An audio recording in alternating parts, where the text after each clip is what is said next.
Nice. I'll tell you what, it might not sound like a lot to you guys, but I would say that our first big accomplishment for 2019 was getting our barn floor concreted. I mean, at first we were just using it for storage. We had our little ice box in here. It was like an abandoned old freezer that we picked up, and then we were putting our ice blocks in and using that for our ice box. Plus, this is where I kept my buggies that you can see in this video. Also in here, I had a big tractor. When we first got out here, I had an Allison Chalmers tractor. It was a big one. I wasn't sure how big of a tractor to get. That might be a good future video for you guys. We have 11 acres, and I think I got too big of a tractor. Sometimes they say you can't have too big of one, but I think I actually did. And inside of here also I had an old skid steer that I brought with me from the lawn care landscape business, and all that stuff was in here, so it was kind of industrial. I wasn't really thinking about using it as a space, but as time went on and I was thinking about ways to make money on the homestead, and I want to show you guys ways to make money on the homestead, I started dreaming and thinking about putting together a woodlot. Because when we first moved in, you know, we were doing everything by cash, and when I looked into getting this floor done, it was kind of expensive, so I wanted to start a savings plan for that and carry that into the future. So we just kind of muscled through it. I started raising up the floor with dirt and stuff I could do, rock. I brought some rock in. Then I actually went on the outside of the building and I put some rock and boulders in and brought the whole outside of the building in, which buffered the backside, which caused a stoppage of that water just swooshing through here. So I actually got it pinned in pretty good, but the next step would be the concrete, and that's the bee's knees, because without the concrete, I wouldn't be able to get a quality workbench in here, and I actually use this space as the woodlot office or area or whatever you want to talk about. So now I have a much better space that I'll be able to operate a way to make money on the homestead from right inside this barn. So let's talk about this workbench for a second. We got this workbench here for the woodlot. I'll take you guys outside and show you my second biggest, bestest idea for 2019 in 1 second. I want to show you this because it's a veteran-owned company and they got a few things going on with this workbench, why we decided to go with it. And Doug, why didn't you just build a workbench? You could have built some out of 2x4s and saved a bunch of money. All right, there's a few things around our property in my mind that create legacy, okay? Legacy, what do I mean by that? What I mean by legacy is things that I can pass on to my kids, their kids, and their kids' kids, right? Multi-generational things, physical items that if taken care of properly could serve purpose in the family line, all right? It sounds kind of weird. You guys might be like, oh my goodness, this is ridiculous. But I'm a kid who came from a line of nothing, right? So I have no heritage, I have no legacy, you know, I can't really just hold something in my hand or have any tangible things around me. I don't personally, to say like, oh look, my great grandfather built this, or my grandfather, this was his tools, or this was his workbench. So to me, this is really important, okay? So I got something that's gonna last a long time. In my mind, things that are legacy things that I'm gonna leave here for my kids are the property, right? The systems, all my systems are in place and they work really good. I'm gonna teach them about the systems every time that they come to the house. So I'm teaching them the systems. So when they inherit this property, or you know, when they live here, that they'll be able to operate this off-grid sustainable homestead. So that's one thing, right? The other thing would be like tools. So it would be like this workbench and all these tools, the sawmill and the tools that go along with that, because those are tools that they can create with, right? And that they can build legacy with themselves. I don't know what my kids' future will bring. They might turn into cabinet makers, and then we'll have a way that we can bond here on the homestead and make things together. But mostly it's just so when I'm dead and gone, hopefully the ideas have no control over it. I don't know if it'll actually work, but this is my thought, that my grandkids and their grandkids, you know, that this will be able to be passed down multiple generations. It's heavy duty. If I built this out of wood, it would be here and it would, you know, never go anywhere, and it would decay away and it would turn into dust. I mean, those are just facts of the matter. So I just thought it was a great idea to go with this. This thing is bulletproof and it's going to last, like I said, a long, long time. It's a 14 gauge stainless steel top on a 1.5 inch booger on a 1.5 inch butcher block, like a thick piece of wood on there. Now the problem I'm having with this is I'm thinking about putting a vise on there. I've been saving, I've got these 2 vices from old school back in the days, and I want to put one on there, but every time I think about drilling a hole on there and putting it on there, I'm like, oh, do I really want to do that? Steel drawer on this is a 16 gauge steel drawer. I mean, that's pretty thick by industry standards. I did a lot of homework on checking out workbenches and toolboxes and stuff like that.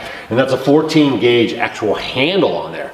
So everything on this workbench is built like top notch, thick. It's not gonna bend up, break, get brittle, fall apart, you know, get wobbly. I've had a lot of workbenches and toolboxes before, and the drawers would always be really super wobbly. And these handles, a couple of them I think even pulled off, but they were never really as good and sturdy as this. And y'all, these double rail drawers right here, they have 2 rails on them. They're actually rated at 300 pounds.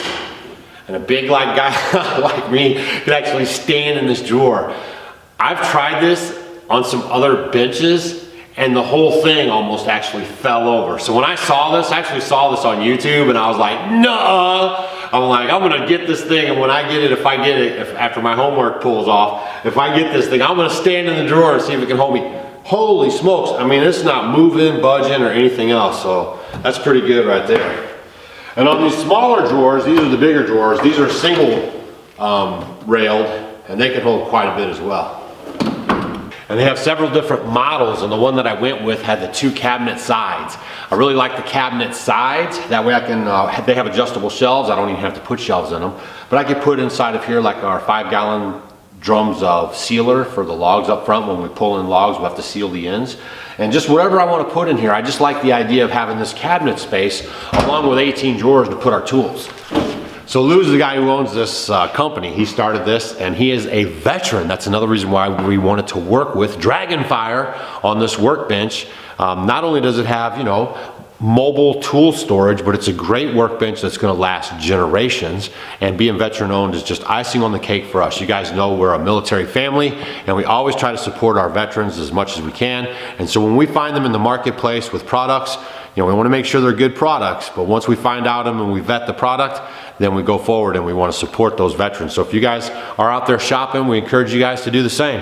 Oh, and by the way, Lou said that he's going to go ahead and drop a coupon code for you guys if you're interested in getting a workbench like this, and we'll put that down below for you guys in the description of the video. And now I'm going to show you guys what number 2 is on my most excited things about 2019.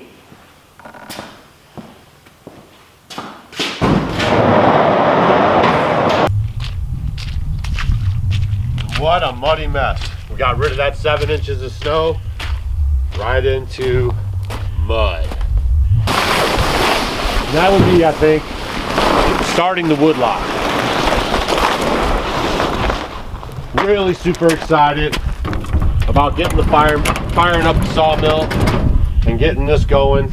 Really super excited.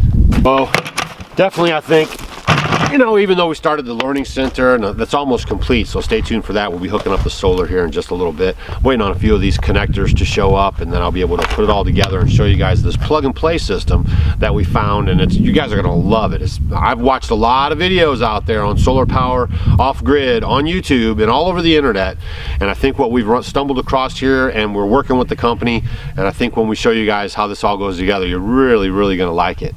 But this sawmill is legacy stuff, right? We'll be able to pass this down to the kids. Our sons, or even our daughter and their family might be wanting to pick up this kind of a thing. It's a great win for the homestead because we're always going to be in lumber now, as long as we can get logs here, which are no problem. We live in a well-forested area.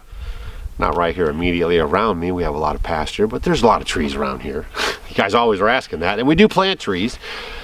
But once we get the logs rolling through here, we'll be able to create our own lumber. We'll be able to create projects. We're going to have some slabs. There's going to be a lot of cool stuff going on coming up in videos and what's going on around our homestead. So I'm pretty excited about what 2020 has in store for us.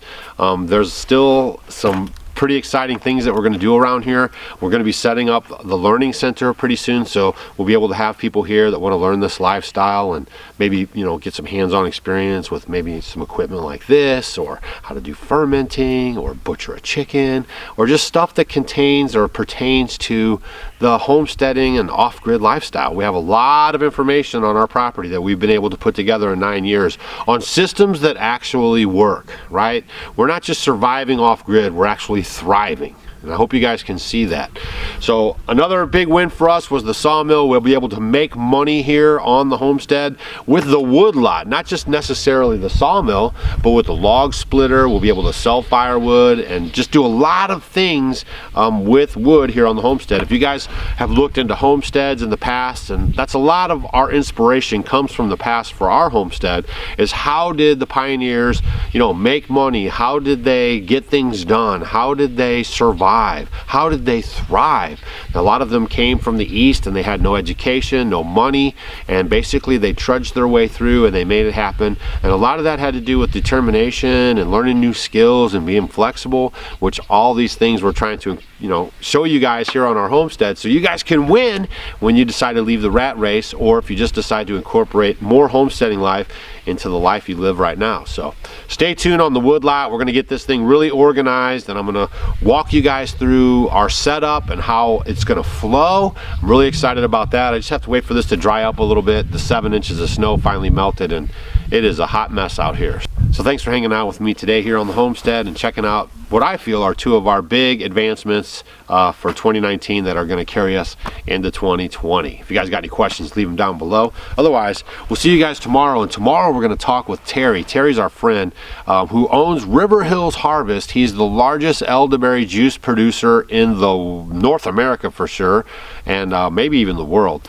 So we got some really good information coming up with elderberries, so stay tuned for that video. And as always, thanks for tuning in. Hit the subscribe button, thumbs up on the way out, and leave a comment if you so desire. We'll see you guys later.